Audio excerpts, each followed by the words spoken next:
As one of the most popular pizza chains all over the world and a company worth over $11 billion in 2023, Domino's Pizza began its story from humble beginnings. From lawsuits, brand name controversies, and religious affiliations, how did the founder of Domino's Pizza build his struggling business from the ground up into a worldwide pizza empire? Tom Monahan was born Thomas Stephen Monahan in 1937 in Ann Arbor, Michigan. Along with his younger brother James, Tom was raised by his single mother when their father died in 1941. Times were difficult then, with the onslaught of the US joining World War II later that year. With Tom's mother left to raise her kids on her own, financial struggles were imminent. Earning just $27.50 a week, Tom's mother eventually decided to place her two sons in a foster home to focus on her training as a nurse. In St. Joseph's Home for Boys, Tom became inspired by the nuns with whom he developed a special bond which would manifest into his affinity for Catholicism later in life. Eventually, when he turned 12 years old, his mother was able to take both Tom and James home once more. Although their home life was constantly chaotic due to arguments with his mother, Tom also found this time to hone his skills as an entrepreneur and businessman. This constant parade of arguments with his mother would not persist, however, as she once again placed Tom in a foster home on the outskirts of Traverse City. It was during this time when Tom felt most disappointed in himself and badly wanted to do better.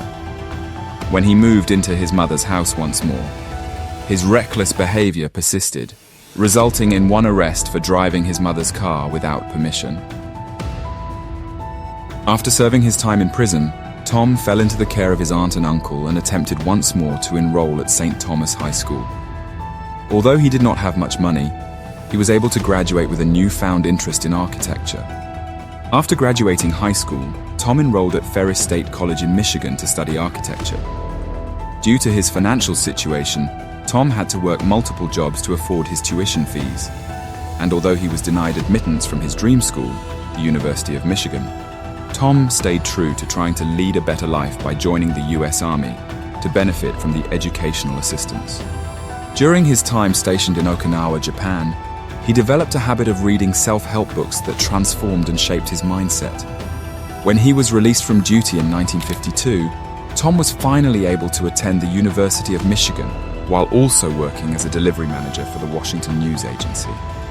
Stress from working odd jobs plus the difficulty of studying took a toll on Tom, however, and he eventually dropped out of university in 1960. Yet again, Tom seemed to hit rock bottom and struggled to look for a way out. In 1960, just before he finally made his decision to drop out of the University of Michigan, Tom's brother James approached him with a new idea. After hearing of a local pizzeria named Dominos in Ypsilanti up for sale, James became interested in going into the business with his brother. As Dominos was only being sold for $500, Tom and James thought it would be profitable for them to delve into the business together. As another advantage, Tom was also highly knowledgeable of how to cater to their potential customers due to his time at university. He was aware that sandwiches and other menu items were least likely to sell well to college students, so he decided to focus on making and delivering pizzas instead. And so, after taking out a loan and submitting a $75 deposit, Tom and James began to work. Although the two brothers thought of changing the name of their new restaurant, they both agreed to settle with the original Dominos instead. Like his time at the foster homes, the previous owner of Dominos also made a lasting impression on Tom. While the two brothers purchased the business mainly for profit, Tom eventually discovered that he also liked the art of making pizza and vowed to make the best ones in the world. The interesting prospects of this new business for the two brothers did not last, however. After some time, James decided that he did have enough hours to fully devote himself to the business and looked for a way out. As a resolution, Tom bought his brother's share of Dominos in exchange for the 1959 Volkswagen Beetle, which they initially purchased for their pizza deliveries. At this point, Tom already gave up on becoming an architect and a priest for a life in the pizza business. In 1961, Tom was finally able to invest in hourly employees and even took on a new partner in Jim Gilmore. With the success of the business, Tom and Jim eventually opened up their third pizza store called Pizza King on the grounds of the University of Michigan. Although they worked well together, Tom and Jim eventually decided to part ways in 1965. with Jim retaining control of Pizza King and Tom with the first 2 Dominic's branches. Eventually, Tom began thinking of new ways to brush up his pizza business, with one of the solutions being to rename Dominic's. And upon hearing a suggestion from one of his delivery men, Tom settled on the name Domino's Pizza. At this point, the new logo of Domino's was also designed featuring the 3 white dots, which can still be seen in today's modern outlets of Domino's Pizza. While serving great-tasting pizza was one of Tom's main key points for Domino's, he also embarked on various innovative ventures to further advance his business.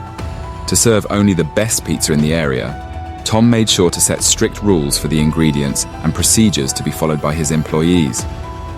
Some of these rules would be to only use cheese made from whole milk, fresh toppings, and only the most expensive flour for the pizza dough. Such strict rules often made it difficult for Tom to keep with his standard for quality, but he knew that serving good pizzas would translate to great hype and loyal customers for his business. As another point, Tom also made sure to value quality over quantity by limiting his menu to pizzas and only offering takeout and delivery options. And although this method is widely used by today's pizza chains, Tom was actually the first to introduce the "if it's late, it's free" policy, which proved to be appealing to most of Domino's customers at the time. As an extra means of motivation, Tom also incentivized delivery employees who collected the most cash and embarked on a fruitful journey of innovating his pizza boxes to make sure that they were properly insulated. Although this is an invention commonly used today, Tom's introduction of the insulated pizza box was highly innovative at the time. As a result, the customers of Domino's Pizza received their orders fresh, hot, and without damage. Due to his inspiring motivation and tireless dedication to his business, Tom was eventually able to set up his first Domino's Pizza branch outside of Detroit. While still receiving the same success, his expansion would only grow from here on out. By 1969, Tom had already built 12 stores, with another 12 on the way. Still, the story of Domino's Pizza does not come without struggles. Although Tom was able to build multiple stores in various areas, most succumbed to bankruptcy due to failure and eventually closed for good. In 1970, Tom was facing $1.5 million in debt, with various lawsuits from over 150 creditors. As a result, Tom had to forfeit 49% of Domino's Pizza to the businessman Ken Hevlin. All hope was not lost, however, as Tom was able to gain back control of his business in 1972. From then on, Domino's Pizza would continue to expand across the United States and even reach over 4,000 stores by 1997. In his success, Tom was able to invest in other business ventures, such as purchasing the Detroit Tigers from John E. Fetzer for $53 million. He would continue to own the team later on and even witness their win in the 1984 World Series. By 1992, however, he sold the team as well. By 1989, Tom grew weary of his time running Domino's Pizza and eventually handed over the role to Domino's Pizza's then Vice President, P. David Block. Since then, Tom Monahan has devoted his time to Catholic Church activities, a dream he has manifested since his time at his foster homes. Aside from religious ventures, Tom was also able to rekindle his love of architecture by incorporating the influence of architect Frank Lloyd Wright into Domino's Ann Arbor headquarters.